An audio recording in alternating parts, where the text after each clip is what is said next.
I just want to ask one last question, because I'm interested in both of you in a sense, yeah? I said that, from a Muslim perspective, the question that we're asked to ask is, bring the evidence, yeah? If I were to bring reasonable evidence, which would satisfy some kind of probabilistic reasoning, that the Prophet Muhammad, we believe is the final prophet, right? That he was a true prophet, would you be willing to become a Muslim? I wouldn't dispute a priori the idea that Muhammad was a true prophet. Okay. But I don't understand what that means. So obviously, so this is the way I'm going to look at this psychologically again. It's people are granted revelations, and it's obviously the case, let's speak empirically, that the revelation of Muhammad united a fractious society. And so it was a uniting revelation. Now, how to conceptualize, but it's not a universally uniting revelation, at least not yet or not now, because we're not all united. So why? Well, maybe we didn't understand the revelation properly. That's one possibility. Is the presupposition what you're saying, that unity is the ultimate objective?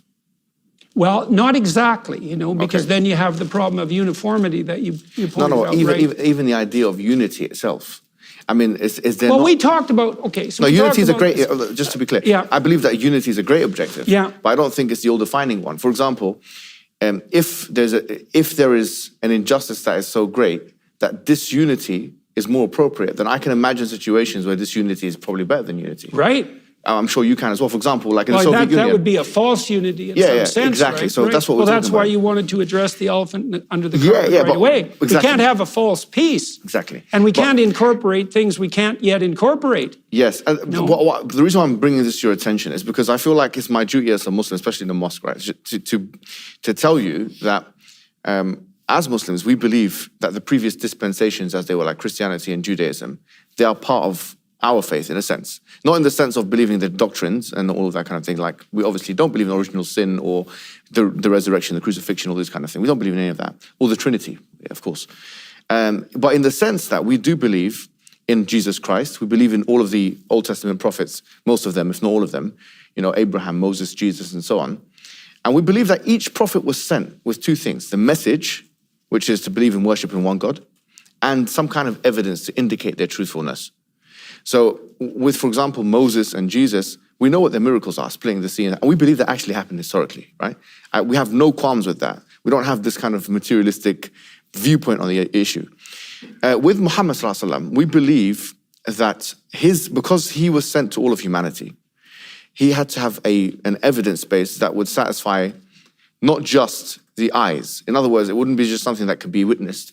It would be something that can be interrogated and scrutinized for all times and places. So it would be an auditory revelation. In this case, it's the Quran. The Quran means a recitation, yeah? So the central message of the Quran is tawheed, or the idea of worshiping one God and believing in one God, as we've mentioned. But there is an attempt in the Quran to challenge, like, for example, there's something called the falsification test, or the inimitability test. The Quran says, for example, that try and find a contradiction within the Quran. Had it been from other than God, لَوَجَدُوا فِيهِ اخْتِلَافًا كَثِيرًا, would have found in it many contradictions. This inimitability challenge is to produce something as sophisticated as it, in terms of the linguistic composition, as well as the structural component. This is very interesting because now even Western academics like Angelica Neuris and others have said that this challenge has not been met.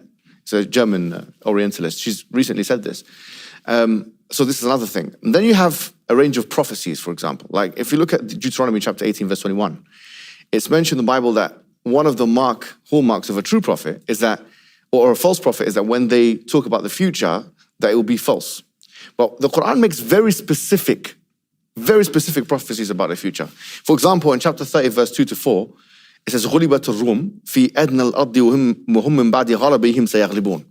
That the Romans had been defeated. At that time, there was the Sassanid Empire and the Roman Empire, and they were in war with each other. And that from 3 to 9 years, that they would defeat the enemy, you see. It gave very specific timelines. It gave very specific, and this was a very risky type of prediction, because if you got it wrong, then it would endanger and undermine the entire prophethood of the Prophet Muhammad. But it did happen. And in fact, you'll find historical things which are not even in the Quran. Rome was defeated? that the Romans had been defeated by the Persians in a battle. Yeah, okay. And so it's mentioned, for example, the Chronicles of Theophanes, which is a primary source material outside of the Quran and Sunnah. You can find it now; it's even translated into English. He clearly mentions that 8 years after this particular prediction took place, it did happen like that.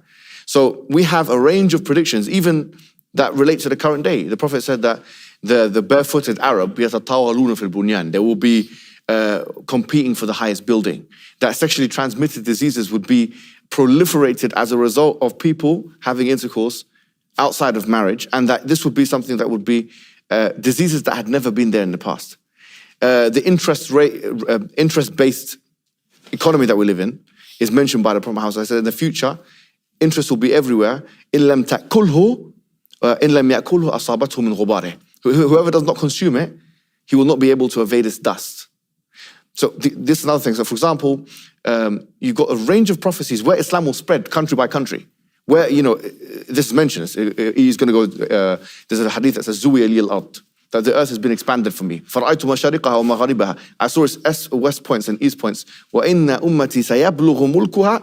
And my nation will reach its points, مَا زُوِيَ لِي مِنْهَا, what was projected, and it's saying east and west. If you look at the Islamic expansion, Barnaby Rogerson, who is a historian, he said that the similitude of the Muslims going eastward and westward and conquering the amount of countries that they conquered in that early period, which you can read in the book that I've given you, is like Eskimos taking over Russia and America. That's what he said, Barnaby Rogerson. On the point of prophecies, even people like Edward Gibbons, they agree that the prophecies of the Quran had been met. So I have to ask. Yeah. So I don't understand the question exactly. He wants to know if you'll convert to Islam. No, I'm saying that, no, that wasn't. That's the question. Well, look, I would say to some degree, it's not up to me. No, but my question was, just to remind you, the question was, if I gave you evidence that would satisfy a certain level of probabilistic... No. So you wouldn't? No, because that isn't how I evaluate the situation. How would you evaluate it? This is the crux. Well, I'm a Muslim enough to have been invited to your mosque. No, you're always invited, even if you're not there. But I mean this specifically. I mean this very specifically, I don't think in some sense, it's a very complicated problem. Okay. When people meet me on the street, they'll say things like, I met a couple of Orthodox Jews in New York, and they said to me on the street that they call me rabbi, which was it's a hell of a thing to hear, And then I have Muslim people who are listening to my biblical lectures, and more than that, by the way. Yeah. Yes, more than that. And they say, well, Peterson doesn't know it yet, but he's really a Muslim, and that's very that's an honor, Just like it was an honor to be approached by these Orthodox Jews, and that hasn't only happened once. And I've had lots of correspondence with people, and the same thing has happened with the Orthodox Christians, and to some degree the Catholics, and lesser so the Protestants. And so I don't know exactly what to make of that. We talked about this a little bit, and let's talk about proof. Well, for me, the proof of faith is the attractiveness of its adherents. And that's something to think about, right? Well, are you a shining example of the Muslim faith? Well, how hard do you shine?